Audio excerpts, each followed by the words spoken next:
নমস্কার বন্ধুরা, নবদিগন্ত চ্যানেলের পক্ষ থেকে আপনাদের সকলকে জানাই স্বাগতম। তো বন্ধুরা, এখন আমি আপনাদের সাথে যে আপডেটটি শেয়ার করতে চলেছি সেটি হচ্ছে আজকে যে ওবিসির সার্টিফিকেট বাতিল মামলা ছিল রাজ্য সরকারের, যে সার্টিফিকেট অলরেডি বাতিল করে রেখেছে কলকাতা হাইকোর্ট, সেই মামলা যে রাজ্য সরকার চ্যালেঞ্জ করেছে সুপ্রিম কোর্টে, সেই মামলায় আজকে কী নির্দেশ দিল সুপ্রিম কোর্ট, তো আপনাদের সাথে বিস্তারিত এই ভিডিওতে জানাতে চলেছি। আপনারা সম্পূর্ণ ভিডিওটি দেখুন, ভিডিওটি আপনাদের জন্য ভীষণ ইনফরমেটিভ হতে চলেছে। তবে তার আগে বলে রাখি, যারা প্রথমবার চ্যানেলটি দেখছেন আপনারা অবশ্যই চ্যানেলটিকে সাবস্ক্রাইব করে দেবেন। তো চলুন তাহলে বিস্তারিত আমরা দেখে নিই যে আজকে ওবিসি সার্টিফিকেট বাতিল মামলায় ঠিক কী নির্দেশ দিয়েছে সুপ্রিম কোর্ট।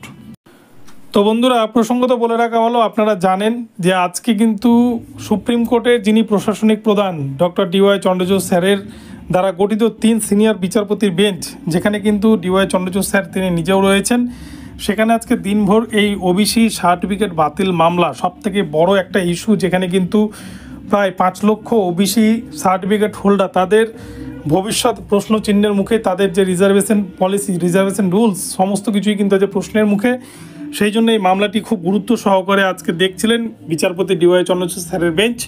তো এই প্রসঙ্গে আপনারা জানেন যে কলকাতা হাইকোর্টের বিচারপতি তপব্রত চক্রবর্তী এবং বিচারপতি রাজাশেখর মান্তাসেরের যৌথ বেঞ্চ, তারা কিন্তু ওবিসি 2012 সালের পর থেকে যেগুলো সার্টিফিকেট ইস্যু হয়েছে তার মধ্যে বেশ কিছু জনজাতি কিন্তু নতুনভাবে অ্যাড করে, যেখানে দুর্নীতির ইঙ্গিত দেখেছে কলকাতা হাইকোর্ট, এবং সেটা নিয়েই 5 লক্ষ সার্টিফিকেটকে বাতিল করা হয়।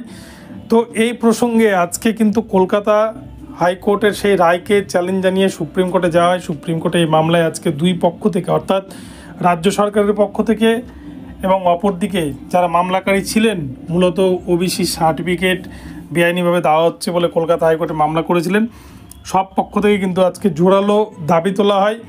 তো পরিশেষে সুপ্রিম কোর্টের বিচারপতি, 3 বিচারপতির যে বেঞ্চ, তারা কিন্তু পরিশেষে একটা কথা বলেন রাজ্য সরকারকে, রাজ্য সরকার এই বিষয়টিকে খুব গুরুত্ব সহকারে দেখছেন এবং আর্জেন্ট ম্যাটারে মামলাটিকে শুনানি করাতে চান। সেই জন্য 7 দিনের মধ্যে সমস্ত ডকুমেন্ট, সমস্ত তথ্য কিন্তু রাজ্য সরকারকে হলফনামা আকারে পেশ করতে নির্দেশ দিয়েছেন সুপ্রিম কোর্টের বিচারপতি ত্রয়, এবং তার উপরেই ডিপেন্ড করবে যে আদৌ কলকাতা হাইকোর্টের রায়ের উপর স্থগিতাদেশ পড়বে কি না।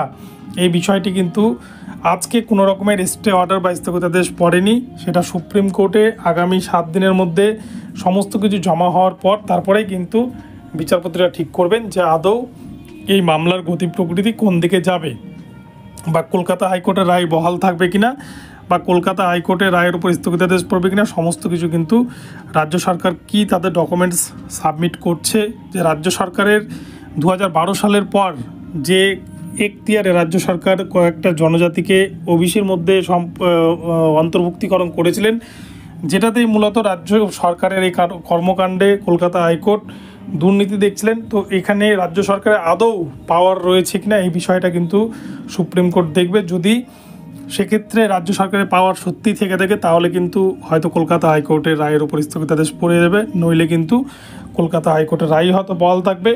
এই মামলার পরবর্তী শুনানি কিন্তু 16 আগস্ট 2024 তারিখে। তো কী নির্দেশ আসে সুপ্রিম কোর্ট থেকে, তার দিকে কিন্তু গোটা ভারতবর্ষের মানুষ তাকিয়ে থাকবে। তো বন্ধুরা, আপনাদেরকে সংক্ষেপে জানানোর চেষ্টা করলাম আজকের ওবিসি সার্টিফিকেট বাতিল মামলার আপডেট। তো আশা করি আপনাদের ভিডিওটি ভালো লেগেছে। আপনাদের ভিডিওটি ভালো লাগলে চ্যানেলটিকে সাবস্ক্রাইব করে দেবেন, আর এ ধরনের আপডেট পেতে আমার চ্যানেলটিকে ফলো করতে থাকুন। ধন্যবাদ সকলকে, সকলে ভালো থাকবেন। পরবর্তী নতুন আপডেট নিয়ে আসছি, দেখা হচ্ছে পরবর্তী ভিডিওতে।